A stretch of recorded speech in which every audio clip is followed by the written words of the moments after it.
അവിടെ UDF സ്ഥാനാർത്ഥിയെ പ്രഖ്യാപിച്ചു. പക്ഷേ അൻവറുമായിട്ടുള്ള വിഷയത്തിൽ പല തർക്കങ്ങൾ ഇപ്പോഴും തുടരുകയാണ്. ഈ ഒരു സാഹചര്യം LDFന് അനുകൂലമാകുന്ന പ്രതീക്ഷയാണ്. ആ തർക്കമൊന്നുമല്ല ഞങ്ങൾ കാണുന്നത്. അത് നിങ്ങൾ കാണുന്ന തർക്കമല്ലേ. അതിൻ്റെ അപ്പുറത്ത് എത്ര തർക്കങ്ങളാണ് ആ നിലമ്പൂർ നിയോജക മണ്ഡലത്തിൻ്റെ ഉള്ളിലുള്ളത്. അതൊക്കെ ഞങ്ങൾ നന്നായിട്ട് കാണുന്നുണ്ട്. എല്ലാ തർക്കങ്ങളും പ്രശ്നങ്ങളും ഞങ്ങൾ നന്നായിട്ട് മനസ്സിലാക്കിയിട്ട് തന്നെയാണ് സംഘടന എന്ന രീതിയിൽ ഞങ്ങൾ പ്രവർത്തിക്കുന്നത്. അതുകൊണ്ട് എല്ലാം ഇപ്പോൾ ഇവിടെ നിങ്ങൾ ചോദിച്ചിട്ടില്ല, ഞാനോട്ട് പറയാനും ഉദ്ദേശിക്കുന്നു.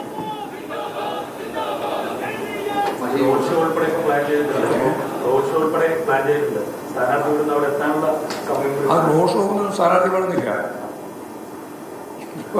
അങ്ങനെ തന്നെയാണ്. അവിടെ ഇപ്പം വേറെ ആരെങ്കിലും ഒക്കെ ആണെങ്കിൽ ശരി. ഇപ്പോൾ സ്വരാജിനെ അവിടെ പരിചയപ്പെടുത്തേണ്ട കാര്യമൊന്നുമില്ലല്ലോ. വോട്ടർമാരോടോ ജനങ്ങളോടോ ഇതാണ് സ്വരാജ് എന്ന് പറയുന്നത് യാതൊരു കാര്യമില്ല. സ്വരാജ് പൂർണ്ണമായിട്ടും നല്ല രീതിയിൽ അവിടെ പരിചിതനാണ്. അത് റോഡ് ഷോ ഒന്നും സ്ഥാനാർത്ഥി വേണമെന്നില്ല. അങ്ങനെ ചെല്ലാണ്.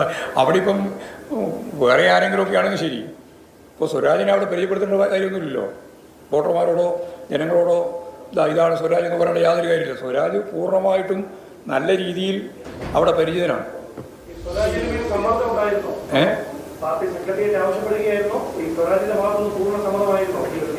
അത് പാർട്ടിയിലെ തീരുമാനിക്കുക. അവരൊരാളെ സമ്മതം നോക്കിയില്ല തീരുമാനിക്കുന്നത്. പാർട്ടിയാണ് തീരുമാനിക്കുന്നതെല്ലാം. നിങ്ങൾക്ക് ഞാൻ മനസ്സിലാവായിട്ടാണ്. അതുകൊണ്ട് ഞങ്ങളെ പാർട്ടി സംവിധാനത്തിൻ്റെ ഭാഗമായിട്ട് പാർട്ടിയാണ് തീരുമാനിക്കുക ആരാണ് മത്സരിക്കേണ്ടത് എന്ന്.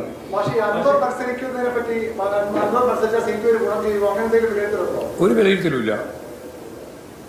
അൻവർ എന്ന് പറയുന്നത് ഇടതുപക്ഷ ജനാധിപത്യ മുന്നണിയെ ഒറ്റുകൊടുത്ത യൂദാസിൻ്റെ സ്ഥാനത്താണ് വെച്ചിട്ടുള്ളത്.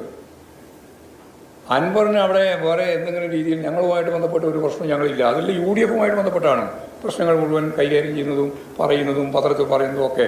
ഞങ്ങളെ അല്ലല്ലോ പറഞ്ഞുകൊണ്ടിരിക്കുന്നത്. ഇപ്പോൾ VD സതീശൻ ഉൾപ്പെടെയുള്ളവർക്കെതിരായിട്ടല്ലേ അൻവർ തിരിഞ്ഞിട്ടുള്ളത്. ഞാനതാ പറഞ്ഞത്. അൻവർ മത്സരിച്ചാലും മത്സരിച്ചില്ലെങ്കിലും നിങ്ങളിപ്പോൾ ഇത് എന്നെ കൊണ്ട് പറയിപ്പിക്കാൻ നിങ്ങൾ ഉദ്ദേശിക്കുന്നതിൻ്റെ കേൾക്ക് നീല ചോദിച്ചു. അത് മനസ്സിലാവണമല്ലോ. ചോദിച്ചാക്ക് മനസ്സിലാവണം. ചോദിച്ചാളെ എന്താണെന്ന് എനിക്ക് മനസ്സിലായി. അതെന്താ പറഞ്ഞാൽ ഇതെല്ലാം പറഞ്ഞ പോലെ നിൽക്കുന്നതല്ല ഈ സെറ്റ്.